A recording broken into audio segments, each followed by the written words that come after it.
السلام عليكم ورحمة الله وبركاته. الحمد لله رب العالمين الصلاة والسلام على نبينا محمد وعلى آله وأصحابه أجمعين. So inshallah today we're going to be discussing some follow-up from what we started discussing last week. And this is an issue where a lot of people don't have a lot of proper understanding.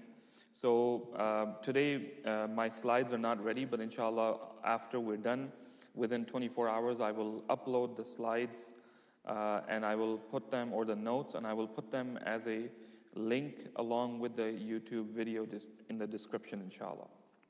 So last week we discussed some of the major usul of the different madhahib that they agree on and disagree on.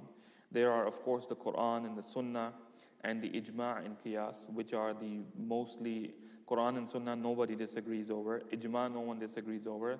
Qiyas in terms of where it comes in the order, the pecking order, there is some disagreement among that. However, after qiyas, there are a number of other usul that some madhahib accepted, some madhahib did not accept. And as a result, you have the differences that you have in the schools of thought. So the state that we talked about last week, which was the flowering state, where fiqh was growing so much, and if it was in the Abbasid era, when the Islamic state was very stable and very, you could say, wealthy. It was growing, and internally there was a time of peace and stability, generally speaking. And whenever that happens, then the people turn their focus from war towards studying and growing and new inventions, new discoveries, new literature. All of those things start to happen. So, however, after the destruction of the Abbasid Caliphate and the decline of ijtihad, it culminated in the number of madhahib, which were, so they were, up until the Abbasid era, there were more than 4 madhahib. Right now, most people only know 4. And the one which is the Shi'i school, which is Ja'fari, Fiqh al-Ja'fari, Ja'fariyya, excuse me if I'm messing up the name. But the main school that is followed by the Shi'i brothers and sisters, and the 4 major Sunni schools. So the first, of course, is the one that most people, in most of our masajid tend to follow, generally speaking, which is, which one? Hanafi, right? How many people here are not, how many people here did not grow up in Hanafi fiqh? Did not grow up in Hanafi fiqh? Hanafi madhab. Okay, how many people did? Okay, all right. So if you're not raising your hand and did, and if you're not raising your hand and did not, then what does that leave us? Okay, so then you raise your hand when I say that how many people did not grow up following Hanafi fiqh. And when I say grow up, I mean that it's possible that you were born in a family where they were following this, and maybe you learned and you kind of grew out of that and started to do a little bit of mix and match. So the first of the 4 great imams by age, in terms of by timeline, is Imam Abu Hanifa rahimahullah. So we'll talk about the Hanafi madhab as the first one. It is named after the founder, which is Imam Abu Hanifa rahimahullah, whose actual name was actually, who knows the actual name of Imam Abu Hanifa here? No one? Okay. So his name was Nu'man bin Thabit. Nu'man bin Thabit. He was born in the year 702 after the Christian era, 702 of the Christian era. So if you remember that the Prophet ﷺ passed away in 623. 623. So this is about 80 years. So he was born in 80 AH. 80 years after the hijrah of the Prophet ﷺ. His father was a silk merchant of Persian origin who accepted Islam during the reign of the Khulafa Rashidin. Abu Hanifa began his studies in the field of philosophy and dialectics, known as Ilm al-Kalam.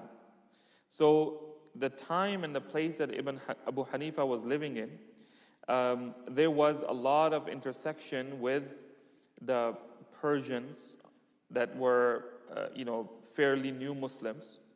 So the ideas, and they were fairly new Muslims compared to the Hijaz. But then Hijaz, before the coming of Islam, did not really have a strong civilization, strong culture, in the sense that they did not have an empire, they did not have armies, they did not have literature. But the Persian side, of course, was an empire. It was a superpower. So they had a lot of ideas, they had a lot of great kings and a lot of emperors and armies that had gone and conquered many areas. So this was a place which had its own civilization. So now when Islam comes, Islam dominates. However, there are people that are still living that grew up for 50 years of their life or 40 years of their life or 60 years of their life with old ideas which they considered to be true at the time. So now they start to debate Islamic ideas. They start to debate Islamic ideas, and Muslims, of course, start to debate with them back to defend. And thus, there's a lot of philosophy that gets involved in the area. And as a result, Imam Abu Hanifa, he actually learned the principles of logic and dialectics and philosophy, as we mentioned, in order to be able to counter the attack that's coming. Okay, if you remember that some months back, we had a speaker here by the name of Dr. Shuaib Ahmed Malik. And his expertise is to counteract the very vicious attack which is taking place against not just Islam, but against all religion, which is the attack of atheism. So Dr. Shuaib Malik, he doesn't spend his day and night reading books of fiqh and books of Islamic scholars. He has learned what he needs to learn, but he actually spends day and night learning the books of the people who are attacking Islam, so he could learn to dismantle them and to give us all a two-liner way to attack and defeat this argument that can confound the minds of ignorant people. Okay, so this is a very important field that somebody needs to do. Every idea that is there, somebody needs to master that idea, even though they are strong and unrestricted followers of Islam in any way. They are true followers of the Sunnah, but they need to learn in order to be able to answer. Otherwise, if those people are better, they say that when it comes to law, what matters is not that you're innocent or guilty. What matters is who has a better lawyer, right? If the lawyer can present an argument, and all the lawyer has to do is to create a doubt in the other person's case. Okay, if they can do that, they can get this guy off. So even though the guy might have been guilty, but the lawyer was more skilled at his work, so he was able to make a guilty man become innocent in front of the law. In the same way, we are in the court of life. There are many ideas out there, and there are people that come and they will come with sophisticated attacks. Somebody needs to learn those. So Imam Abu Hanifa, he actually mastered that, and he was unbeatable at that. There's a famous story that is mentioned about him, rahimahullah, that there was a person who argued that how do we even know that there is God out there? How do we even know? And basically atheism as we know it today has existed in some forms here and there. So the story goes, Allahu Alam, which book this story is in, but I just want to mention it. If it's not true, please don't quote it. So the story goes, let's say that it's even like a fake story. The story goes that this man challenged Imam Abu Hanifa rahimahullah to a debate. And Imam Abu Hanifa said, okay, we will agree, we will meet at such and such time in such and such place, and we will debate at that time. So the people heard that, there's going to be a big debate between Imam Abu Hanifa and between this guy who is claiming that there is no existence of God, there is no proof of God. It's not possible. So the man is there on time, and Imam Abu Hanifa is late. And the people are gathered, and they're like, we're supposed to meet at 6 o'clock, it's already 8 o'clock, where is he? Where is he? And it's not looking good. And he's saying that, look, this shows you how accurate your guy is, that he's scared to even come out and meet me. Finally, Imam Abu Hanifa arrives, and he says, please excuse me for being late, but I had to come and I didn't have any way to get across the river. So I stood next to a tree and I tapped it. The tree broke and it fell into the water, and it carved itself and became a boat. And I got in it and it came across. That's what took me extra time. He's like, impossible. There's no way that such a thing could happen. No way such a thing could happen. There's so much skill that's involved in this. There's no way that all of this could have just happened by itself. So Imam Abu Hanifa reportedly said, that's exactly what I'm saying. You are saying that a tree that already exists cannot fall into the river by itself and become a boat and be able to, pedal itself across the river. Then how can you say that this entire universe, which is so sophisticated, came into existence by itself? That is exactly my point. So it was, this type of very thinking on the feet that was needed in order to defeat the attack that was coming from these people, and it's always the case that that's what you need. So after he studies this, he leaves it after mastering it, and he starts to now study fiqh and hadith. He starts to study fiqh and hadith, and he chose as his main teacher Hammad ibn Zayd. Hammad ibn Zayd, who was among the greatest scholars of hadith of his time. Now, it is mentioned that Imam Abu Hanifa, out of his respect for his teacher Hammad ibn Zayd, that when he went to sleep, he did not face his feet towards his teacher. That his teacher's house in the same town, he did not face his feet towards the teacher's town out of respect. And he says that Imam Abu Hanifa studied under him for 18 years. During this time, he became qualified to teach himself. So, you study with someone for 18 years, of course, that's a very long time, right? That's more than your entire K-12, your college, and your graduate studies. But Imam Abu Hanifa studies with him, and he becomes qualified. The teachers say, okay, you are now qualified enough to go and teach. You should start your own halaqah and teach other students. But out of respect for his teacher, he does not teach as long as his teacher Hammad ibn Zayd is still alive. He just remains as his student, his assistant, just attends his halaqah, and he continues to study with him.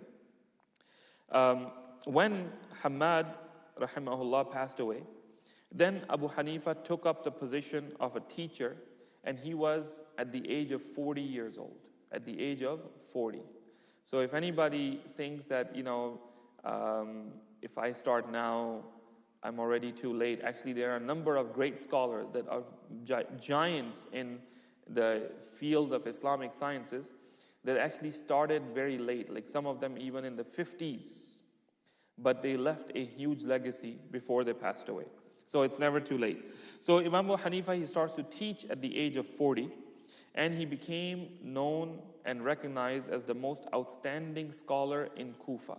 The most outstanding scholar in Kufa. How does that happen? That happens by other scholars recognizing that you are the one. It's easy for someone, Brother Amgad, we were there at the conference. Many people come and they speak. Right? Some of them are really good speakers. But the people of knowledge can tell very easily if this person is just reading from a book that he made notes from at home, which is like me, or is this person someone who really has a depth of knowledge, understands the principles, has really, if you think about a new medical student, he might say, okay, what medication are you taking? You're taking such and such. Okay, well, I'll give you this medication.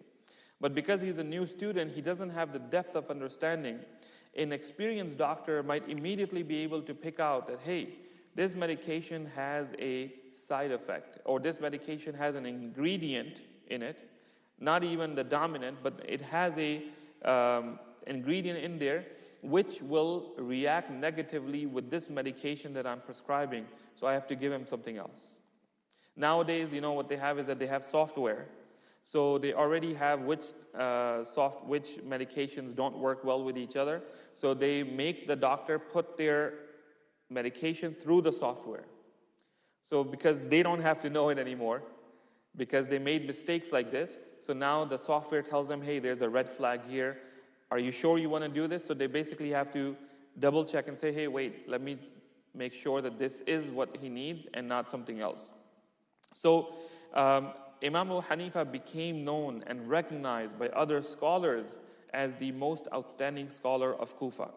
So the Umayyad Khulafa, which were, if you remember that we discussed that Imam Abu Hanifa lived towards the end of the times of the Umayyads, and he actually saw the beginning of the Abbasids, but just by very little, not too much.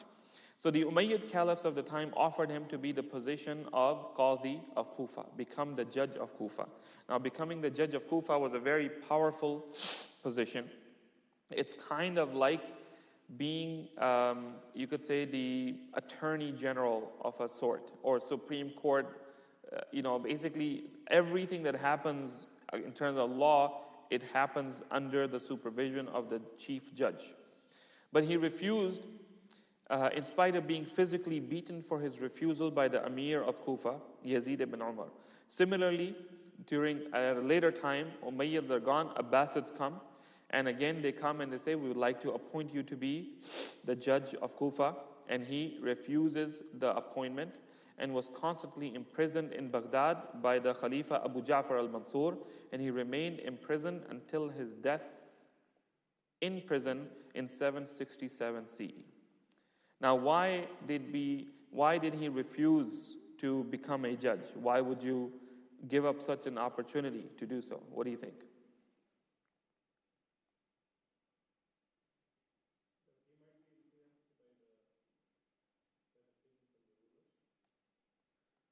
You might be influenced by the rulers, okay? Anything else? To avoid possible mistakes that he might fall into, okay? What else?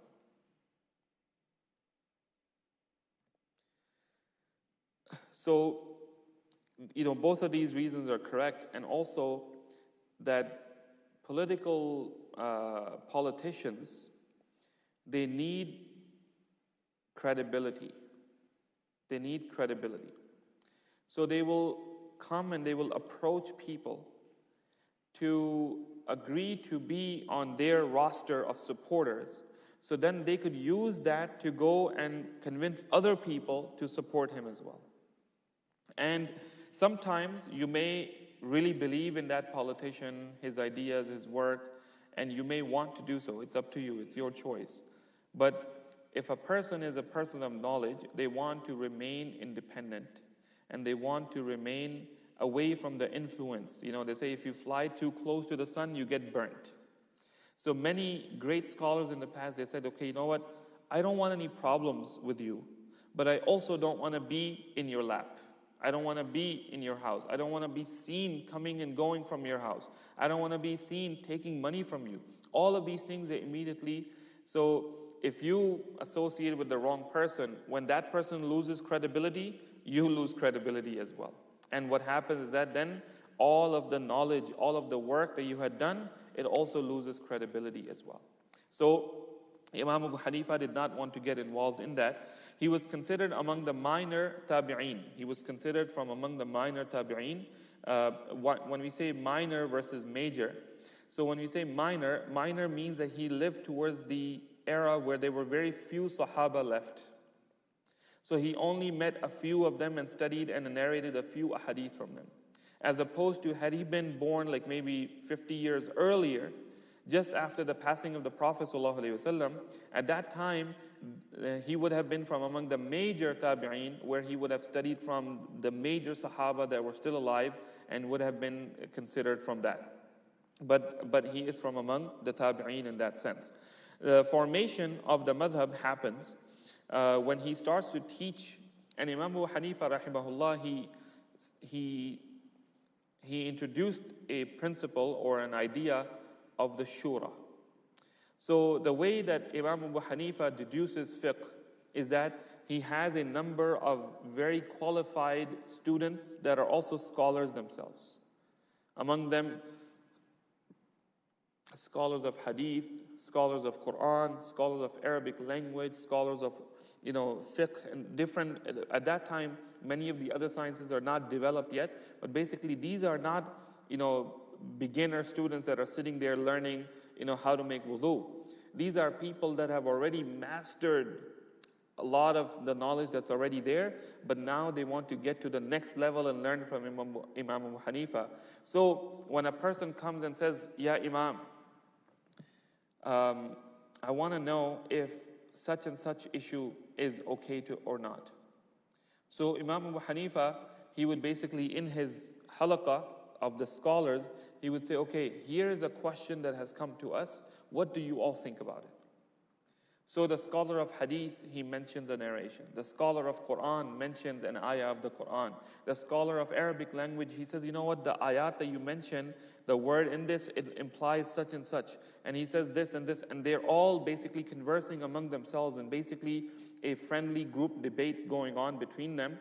And sometimes Imam Abu Hanifa rahimahullah, he would say, "You know what, I wasn't aware of this narration until you brought it up. But because you brought it up, it actually does apply in this case." And from that he was able to pick out. But although they had the text, who had the ability to interpret that text and understand that text? That was the great Imam Abu Hanifa rahimahullah.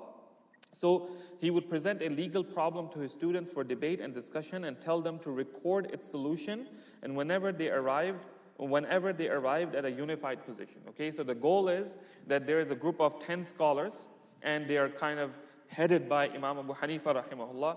He says, "Okay, we all need to come to an agreed position.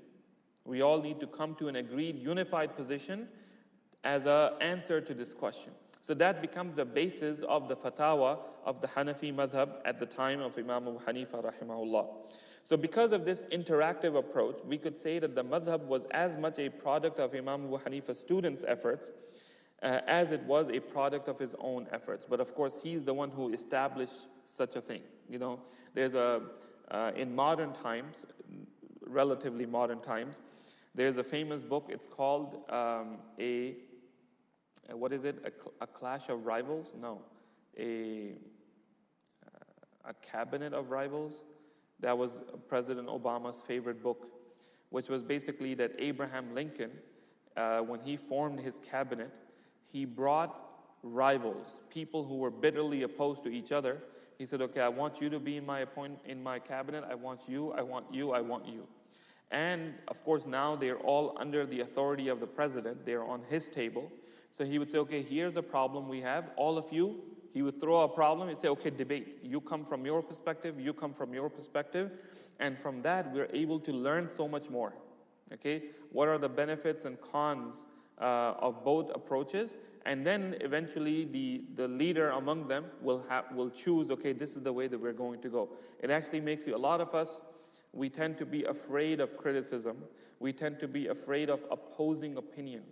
But opposing opinion can actually either correct us if we are wrong, or actually it might tell us that my opinion is definitely correct, because the opposing opinion has no weight in it whatsoever. It doesn't have any real basis. So this is the right way of doing so. So based on their leaning towards, so one of the things that they were open to is that, for example, there's a hadith that says, whoever does so and so will be in hellfire. So let's say, for example, the Prophet ﷺ says that, what if whoever wears gold and silk from among the men of my ummah will not have it in the hereafter? Okay? Now, there were two schools with regards to this. So the school that Imam Abu Hanifa adhered to is that somebody could say that what if there was a third metal which was combined between gold and somewhat gold and some steel, some iron, okay? Would that be allowed? So if you remember that during the time of the Sahaba, Umar radiallahu anhu had a strict policy that you can't do that. He would say, when that third type of metal exists, then we will discuss that issue. Right now, we don't need to discuss it. But Imam Abu Hanifa, he encouraged that, and he said, okay, so if there was such a thing, how would we do it? And as a result, we actually have some books of fiqh which are discussing issues that didn't exist in their time, but they are existing in our time. Because some of them, they were open to hypothetical thinking that, okay, if this happened, how will we discuss it at that time? So because this was accepted and allowed in the halaqah of Imam Abu Hanifa rahimahullah, so they became known as, so which one do you think, Ahlul Ra'i or Ahlul Hadith? Ahlul Ra'i, we said, the people of reasoning, the people who use their intellect to, after they have Quran and Hadith, they are open to applying, okay, how does it, logically follow the principles of Islam? Do you think that this approach, it falls in the school of reasoning or the school of reports? What do you think? Reasoning, right?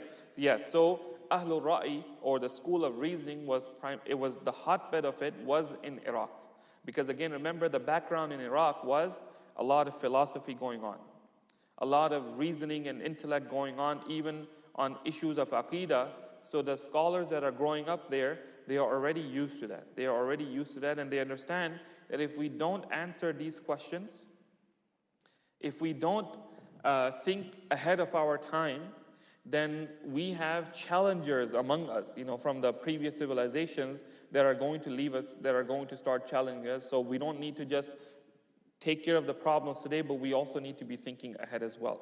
So Imam Abu Hanifa was considered from among the Ahlul Ra'i, and the madhab also, you could say, takes into account reasoning to arrive at rulings. So what are the sources used by the Hanafi madhab? What are the sources used by the Hanafi madhab? So number one is, of course, the Quran. The Quran, and they considered the Quran to be the primary unquestionable source, and any other source that contradicted it was considered to be inaccurate.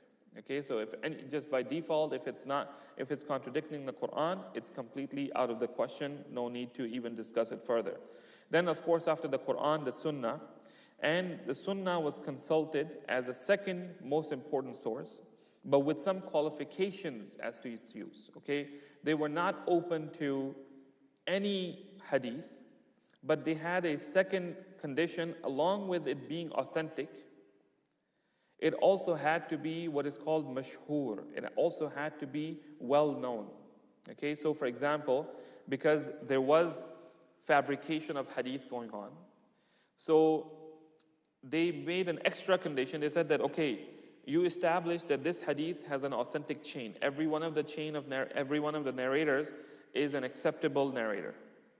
However, if you are saying that the Prophet ﷺ said this during Jummah time, how many people were attending Jummah with the Prophet ﷺ?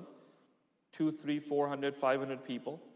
How come there's only one Sahabi that heard this? So if they found it to be that even if it had an authentic chain, but it was not a well-known hadith, they would basically put a question mark next to it. They would say, okay, let's see if we can find any other evidences which are stronger, that we can base our fatwa on that, and leave this to the side. And as a result, there are many opinions that sometimes now, later on, when more hadith work is done, it is established that, okay, this is indeed Actually, it was not well known to the people of Iraq, but it was well known to the people of Medina, for example. So at that time, now you will come across, so sometimes somebody says that, okay, this opinion of the Hanafi school, it goes against an authentic hadith.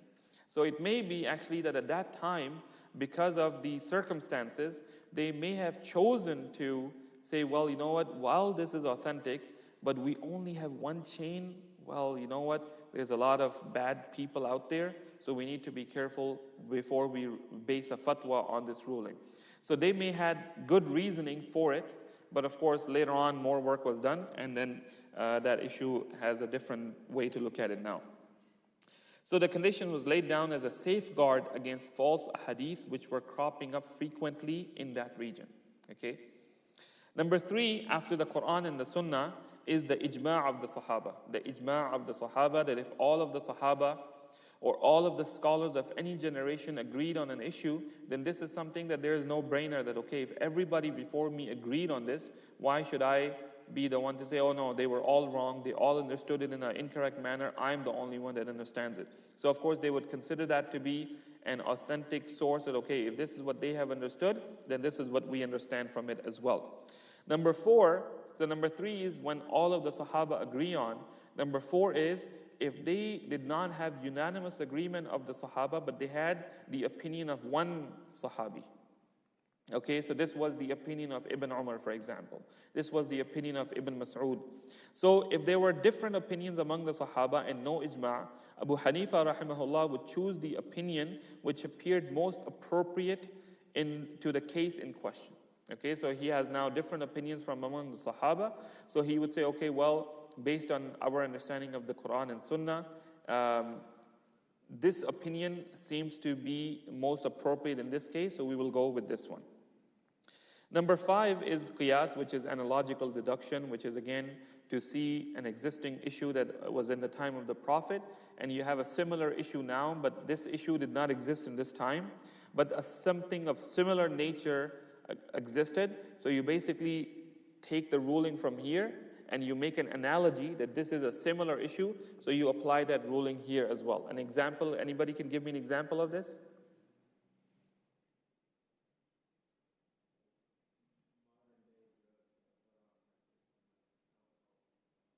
Okay, yeah, so basically, drugs that exist now, like, cocaine didn't exist in the time of the Prophet ﷺ. So now, if somebody says, well, how can you say that it's haram? It didn't exist in that time. We would say, no.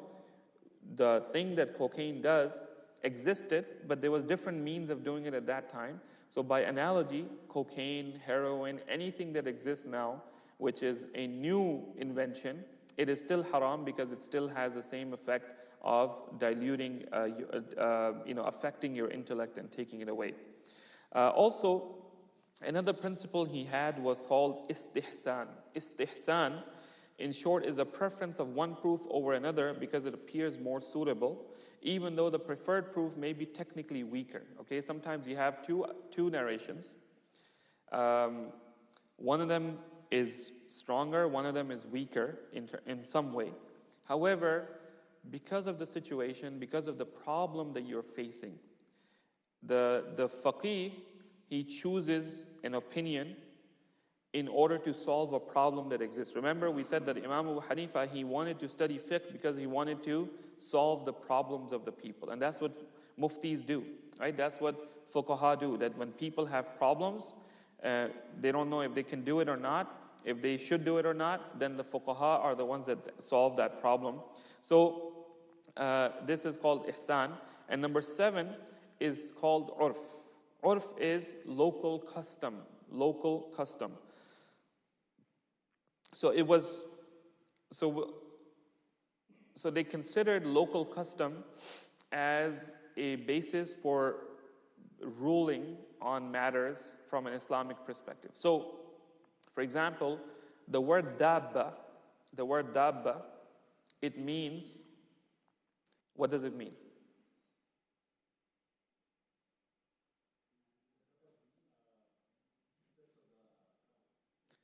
So dabba generally is referred to an animal that has four legs, okay? Walks on 4 legs, generally speaking. So in the Hijaz, the meaning of the dabba referred to any animal that walked on 4 legs. In Syria, the word dabba had the connotation of a horse. Okay? So horse is, of course, more expensive than a cow or a goat. So if you made a contract in Syria and you said that I will pay you in the form of a dabba, that meaning in Syria would be nothing less than a horse. Okay? But in Hijaz, you could pay him a horse, you could pay him a camel, you could pay him a goat. So the local customs, they would be taken into effect. So they would say, for example, if someone says to a man, we discussed this, I think, last week, which was the issue of marriage and divorce, right? Marriage and divorce, we have the specific words, which is nikah and talaq, right? A man says to his wife, I give you talaq, right? But what if a person said, I divorce you 3 times? Does that count as I give you talaq 3 times? Okay, so in that case, the local custom has to be looked into. So these were some of the main principles of the Hanafi school of thought. And some of the main students of Imam Abu Hanifa were Zufar, Ibn al-Hudayl, Abu Yusuf, and Muhammad ibn al-Hasan al-Shaybani. Now, Zufar, he followed the example of Imam Abu Hanifa, and he also refused to accept appointment as a qadi, and he preferred to teach until he died in an early age of 42 in Basra. Abu Yusuf, his other student, whose name was Abu Yusuf Yaqub ibn Ibrahim, he was born in a poor family in Kufa and studied hadith extensively, then studied fiqh in Kufa for 9 years under Imam ibn Abi Layla. He later studied under Imam Abu Hanifa for 9 years. And when Imam Abu Hanifa died, he went to Medina and studied for a short period under Imam Malik. Abu Yusuf was appointed chief judge by the state of the Abbasids. Okay, so the position that Imam Abu Hanifa refused, the position that Zufar, his other fellow student, refused, Abu Yusuf accepted that position, and he became the chief judge of the Abbasid Khulafa al-Mahdi, al-Hadi, and Harun al-Rashid. And he appointed judges for the various cities. He appointed judges for the various cities, and all were what? All were what school of thought? Hanafis. Okay? So of course, if the chief judge is Hanafi, the people that he appoints are people that that he can trust. He knows their qualifications. He understands their rules and principles. So he was instrumental in the spread of the Hanafi school under this time when he appointed a lot of Hanafi judges. The next student is Muhammad ibn al-Hasan al-Shaybani, and he was born in Wasit, and he grew up in Kufa. Like Abu Yusuf, his early studies were also in Hadith, and he studied briefly under Abu Yusuf and later traveled to Medina, and he studied under Imam Malik. He studied under Imam Abu Hanifa, and then he traveled to Imam Malik, and he studied under him for 3 years. During this period, he became one of the main narrators of Malik's book, Al-Muwatta. And Imam al-Shafi'i was a student of Imam Muhammad ibn al-Hasan al-Shaybani. Okay, so, some people, they like to present the schools as if they're at war with each other. But actually, their founders, they all are studying one from another. One is a senior, one is a junior. They're learning from them.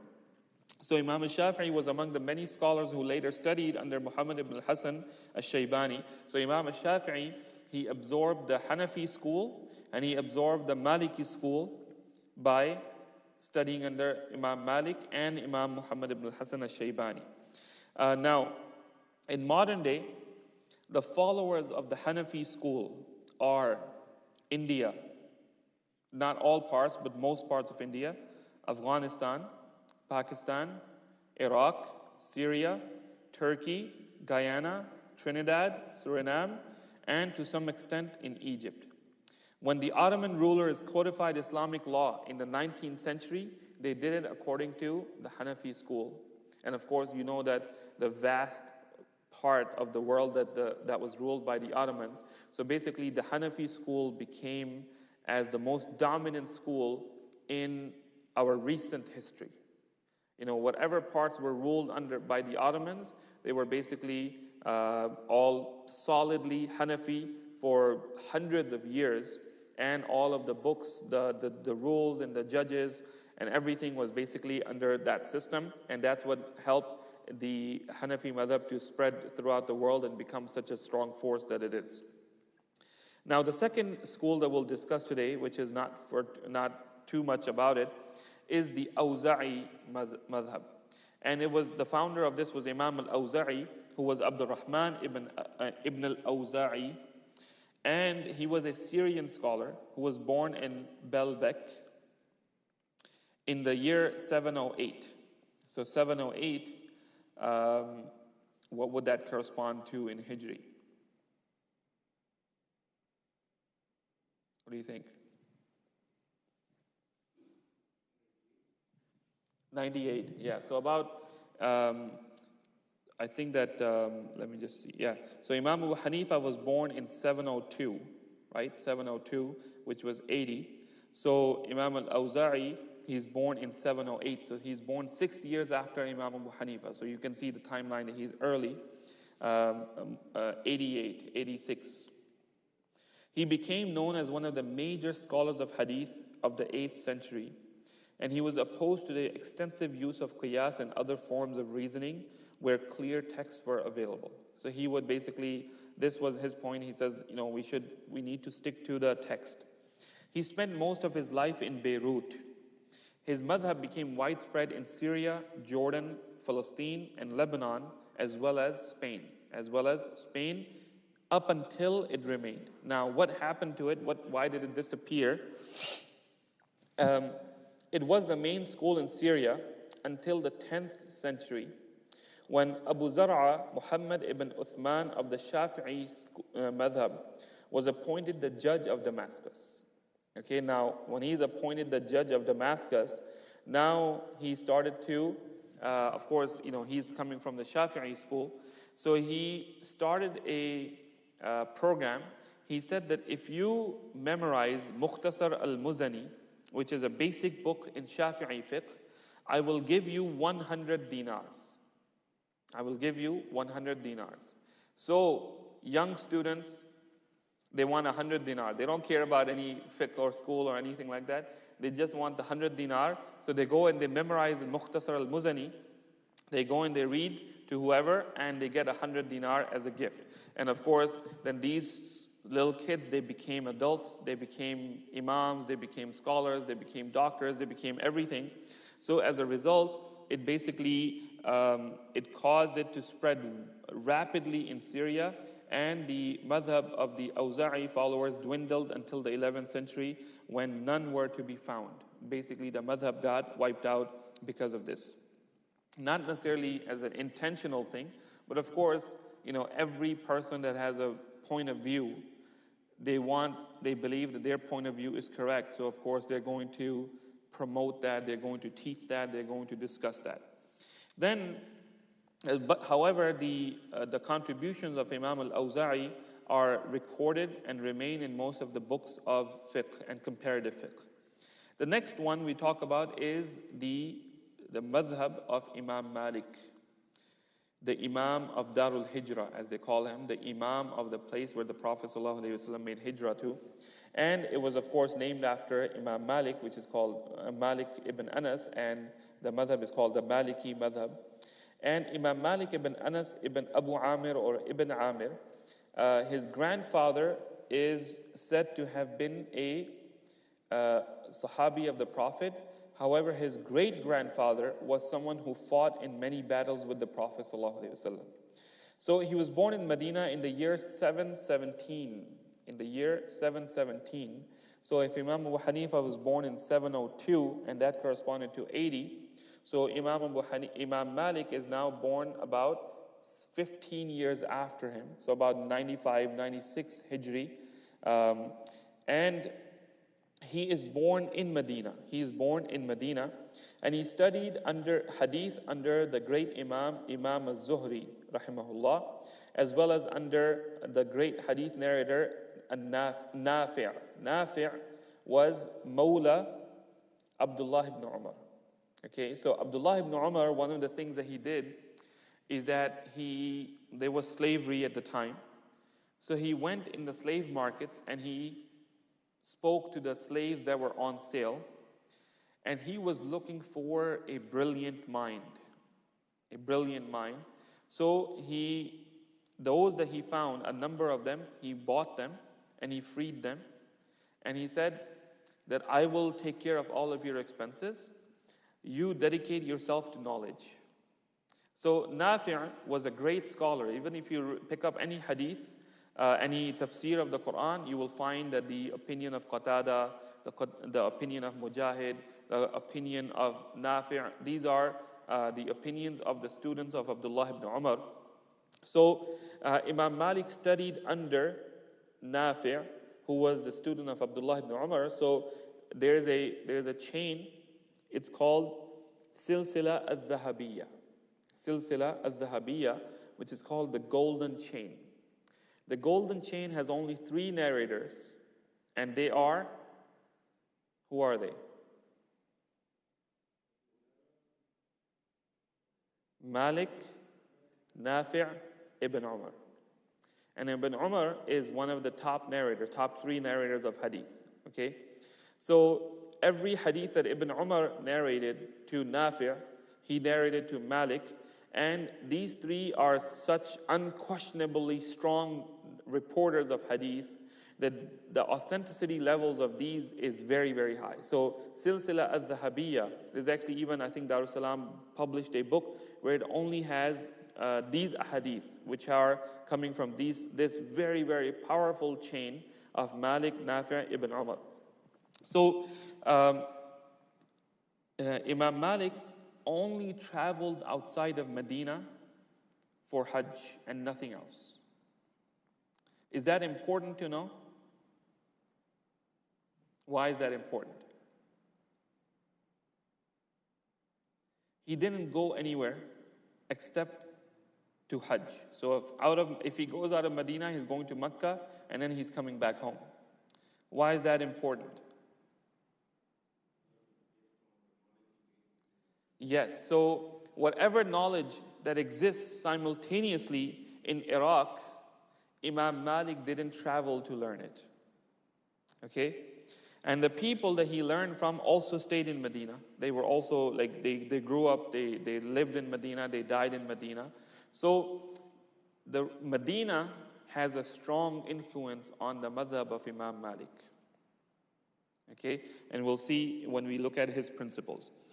So Imam Malik was also severely beaten by the Amir of Medina because he ruled that forced divorce was invalid. We discussed this issue before. And again, this was, so remember that Imam Abu Hanifa, he saw the end of the Umayyads and the beginning of the Abbasids. And then he passed away very soon after. But Imam Malik was about 15 years younger, so he saw the prime of the revolution that took place against the Umayyads, and he was already a great Imam at the time.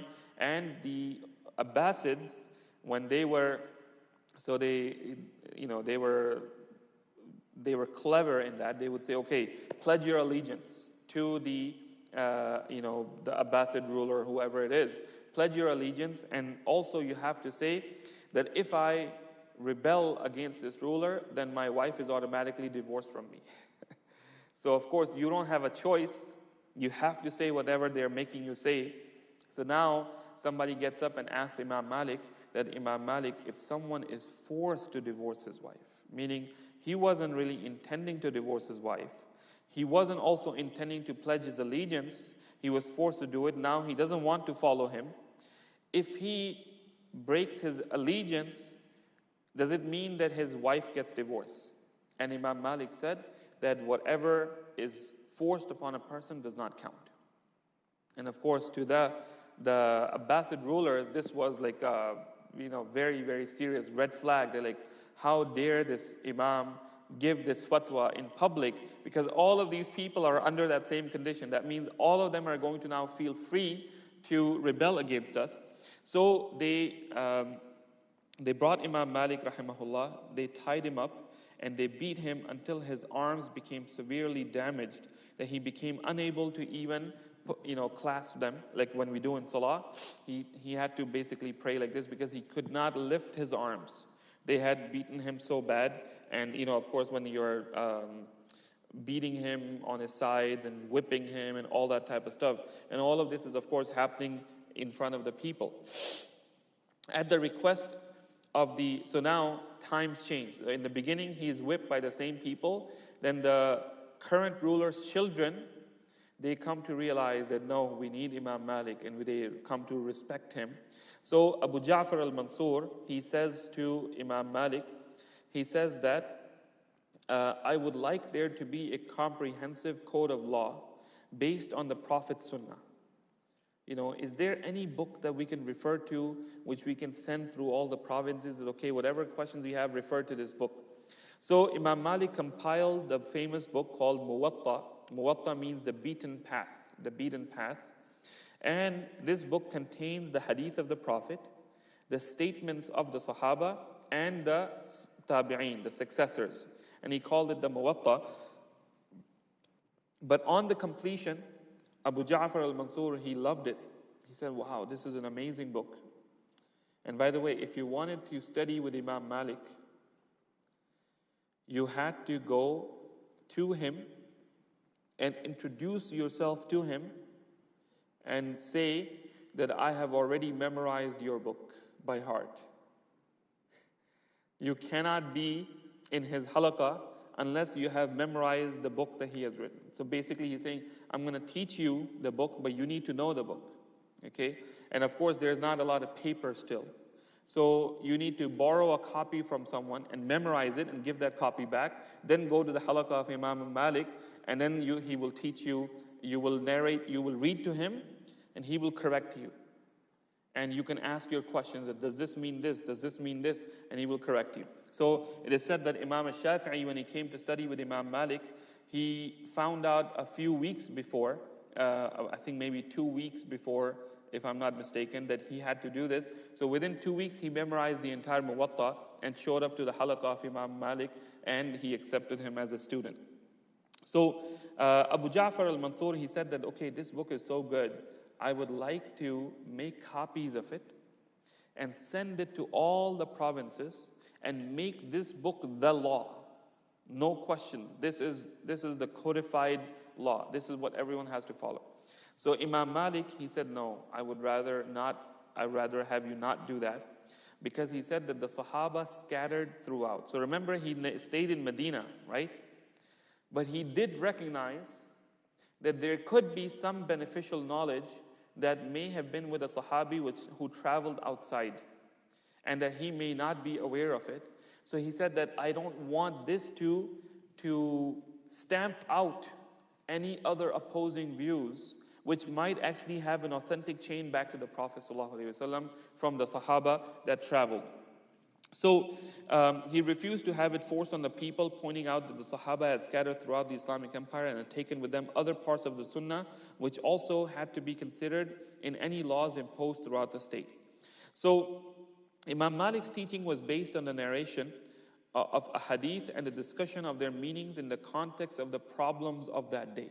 So he was the opposite. He did not allow hypothetical situations. He said, no, we are not going to discuss this issue until it becomes actually available.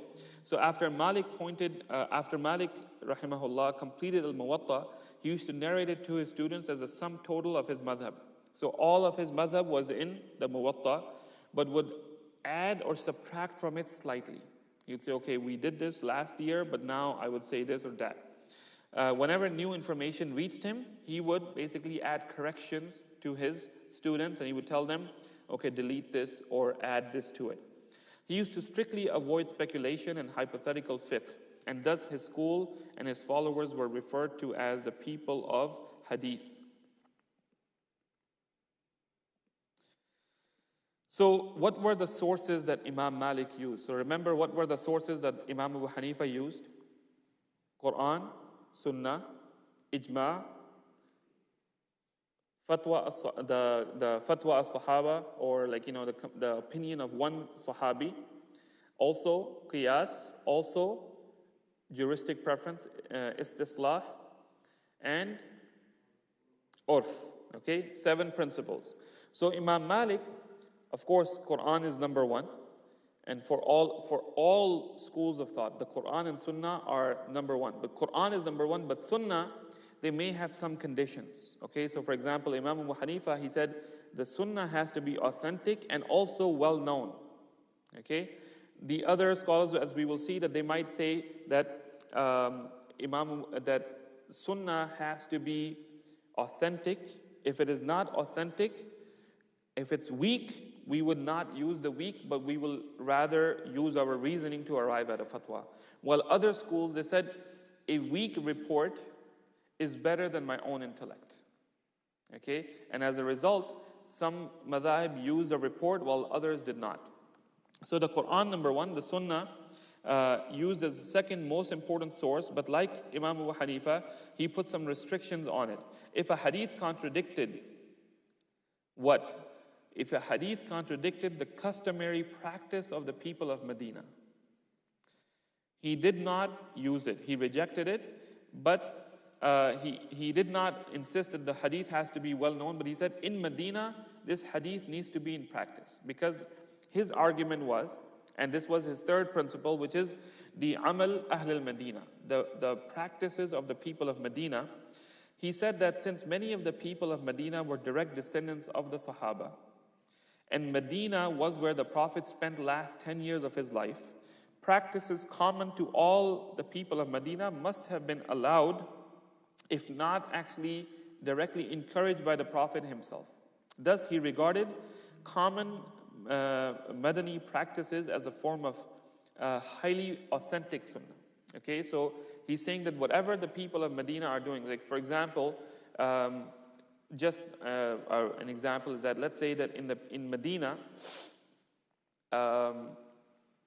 the Imam begins the recitation with Bismillahir Rahmanir Rahim, for example. Okay, I'm not saying that this is, but if Imam Malik saw that the Imam does this, he would reason, he would say that this Imam must be doing what the Imam before him was doing.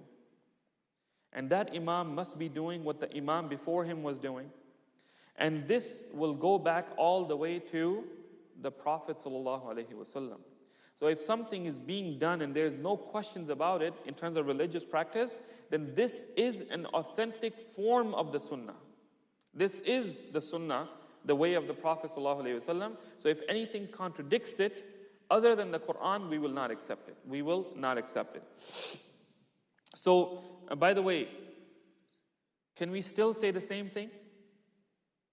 We cannot, right? Imam Malik, he was born in the year, we said 15 years after Imam Abu Hanifa, so he was still born within the 1st century after Hijrah.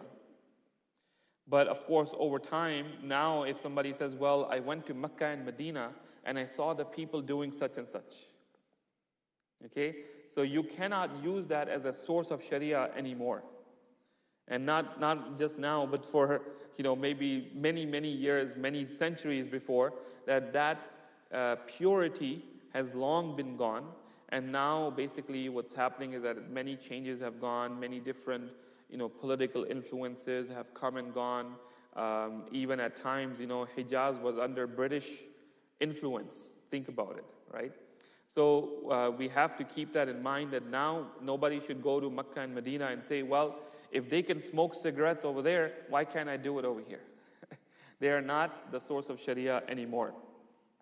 Then also, he also sees the ijma' of the Sahaba as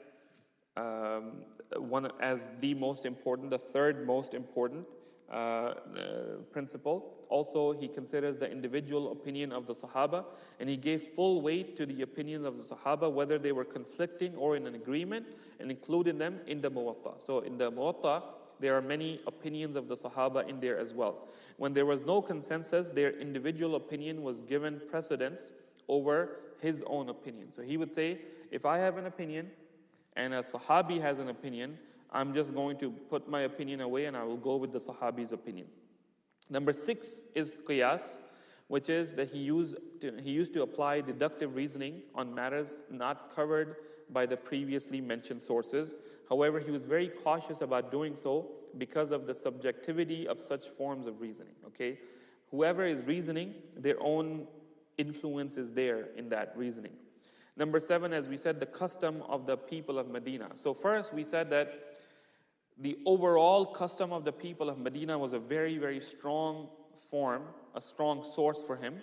But then if there was something that still existed among some people of Medina, he considered that to be a source of the Sharia as well. When it was no other clear evidences, he would say, okay, what are the people of Medina doing here? Also, we mentioned istislah, which is similar to istihsan in the Hanafis, which is basically what we can say public welfare. That if there is, so let me ask you this, let me give you this opinion, this example. If 10 people get together and they murder one person, who is supposed to be executed? All of them? No one? So this is the technique that Abu Jahl used against the Prophet ﷺ, right? So now Ali radiallahu anh, he came to this judgment. He said, no, if we leave this door open, then basically when I need to get rid of somebody, I'm going to get a few guys together with me, and we will all get together and take care of that guy, and then we will all get off the hook. So the public welfare is to close this loophole that somebody may use, and we are going to punish everybody, okay, in order to make sure that other people learn not to do such a thing. So basically, so Ali radiallahu anh ruled that a whole group of people who took part in the murder were guilty, even though only one of the group had actually committed the act of murder. Another example is the right of the Muslim leader to collect taxes from the rich other than zakah, if the interest of the state demands it, whereas the Sharia only zakah is specified. But for example, if there's an urgent need, so the Khalifa can go to the rich people who will not be harmed by paying a little bit extra, and he can take it from them, because here there's welfare that is involved, that you can't just be living in your own comfort while there are some other people out there who are in desperate need. Number 9, of course, urf as well, which we discussed, which is local custom of the area, of the place wherever the issue is taking place. What is the custom of that time? Some of the main students of Imam Malik rahimahullah were Ibn al-Qasim, Ibn Wahab, and Abu Abdurrahman Ibn al-Qasim. Ibn al-Qasim was born in Egypt, but he traveled to Medina, where he studied under his teacher and mentor for a period of more than 20 years. He wrote an extensive book on the fiqh of madhab of Imam Malik, and this book became more famous in the Maliki madhab than the book of Imam Malik himself, Al-Muwatta. And this book is called Al-Mudawwana.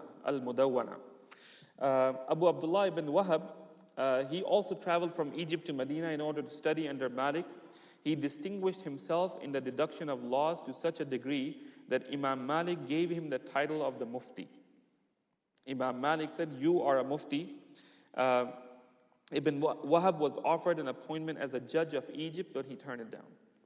Had he accepted that, we would have had a lot more Malikis in Egypt.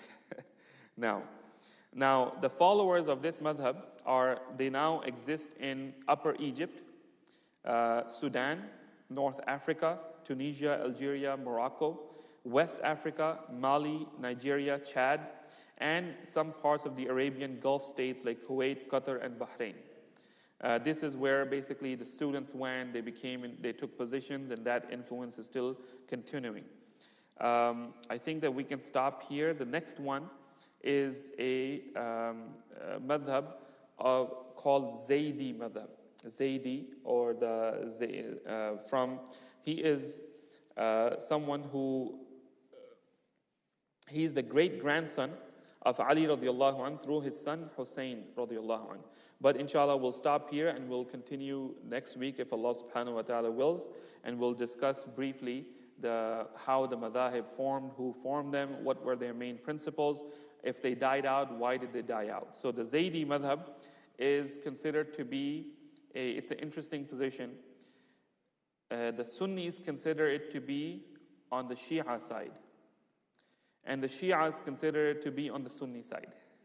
So it's there in the middle, and we'll look at what are the principles and why it was the way that it was and why it died out. We ask Allah subhanahu wa ta'ala to accept from us and grant us the tawfiq to act upon any beneficial knowledge that we have learned. We ask Allah subhanahu wa ta'ala to forgive us if we have made any mistakes. Subhanakallahumma wa bihamdik, nashhadu an la ilaha illa ant, nastaghfiruka wa natubu ilayk. Do we have any questions or comments or suggestions?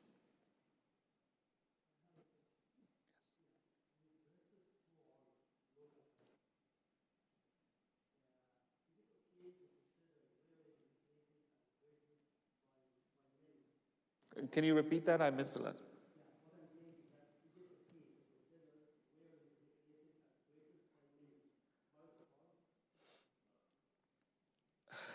So, first of all, I'm not an expert in usul, and I am not. I'm not in a position to give an answer to this, but I'll repeat the question. It's a common question that keeps coming up, which is that is it okay for men to wear necklaces in our time due to the local customs, bracelets, earrings, right, items of jewelry?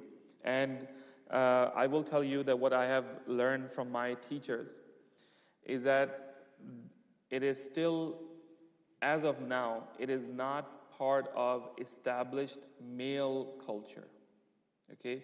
And to give an example of this, one of our teachers, he said, if there was a candidate running for president of the United States, if he had earrings or he wore a bracelet, his chances of winning are not very strong.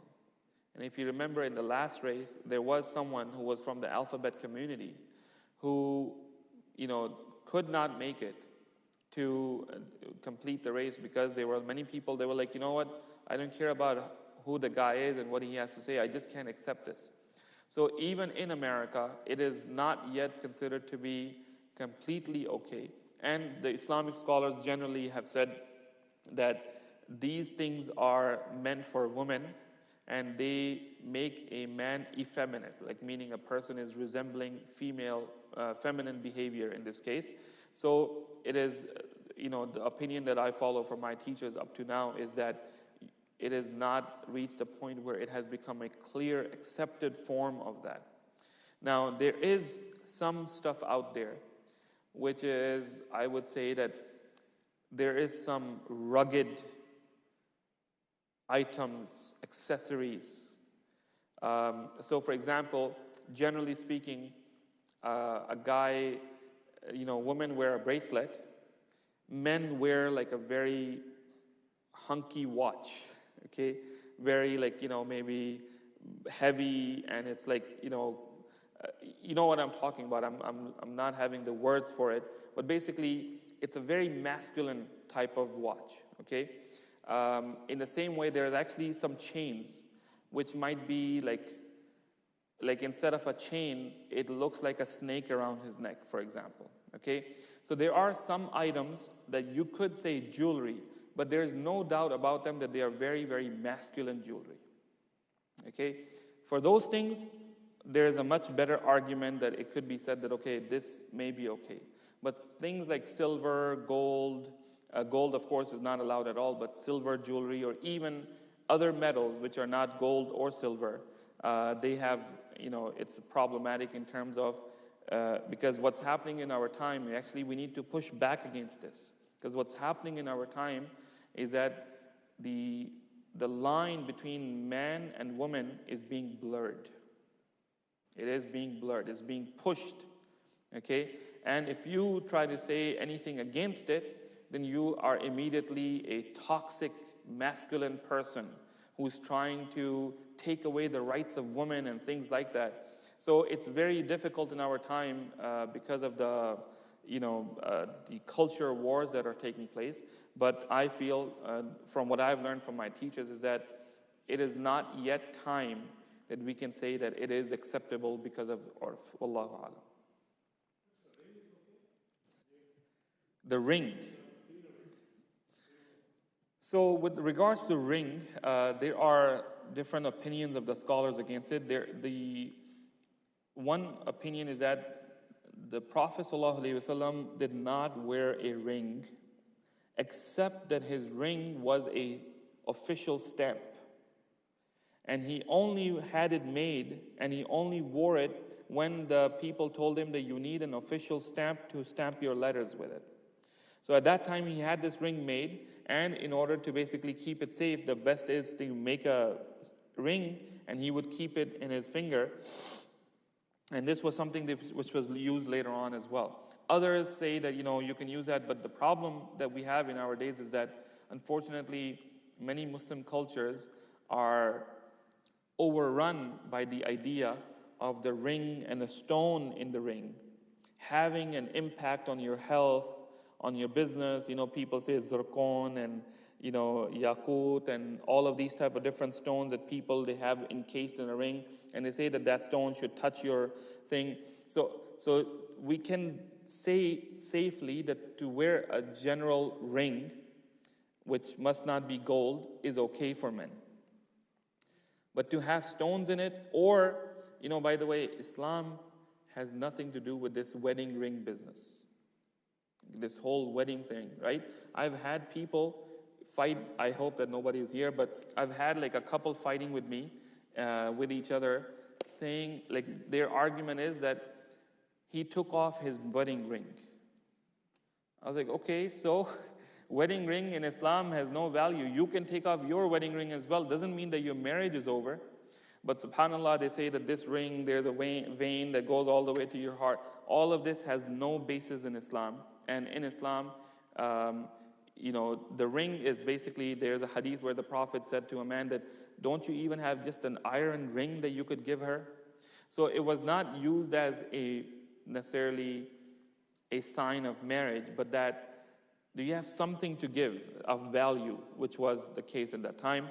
But a silver ring, these days actually there's a ring that tracks your sleep, which is not a bad idea to me, because you put it on and basically you don't feel like you're wearing anything. It tracks your sleep. It tells you how good you're sleeping, how you're breathing while you're sleeping, and all of those type of things. As long as it is clearly masculine, then we cannot say that it's haram, but there is that spectrum of opinion where some of the scholars say that no, even the ring of the Prophet is for a specific purpose, is not for just anybody to wear. Wallahu alam. Yes.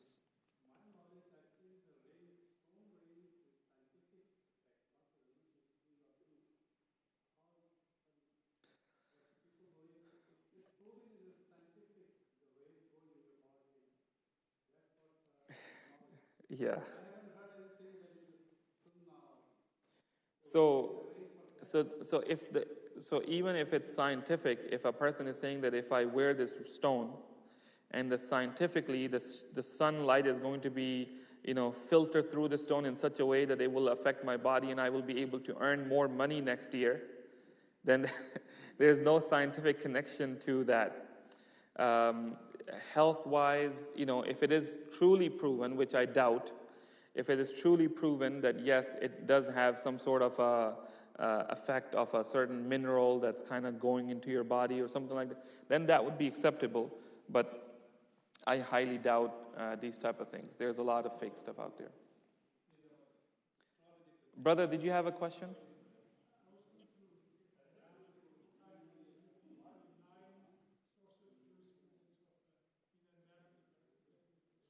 What were the 9 sources of Imam Malik?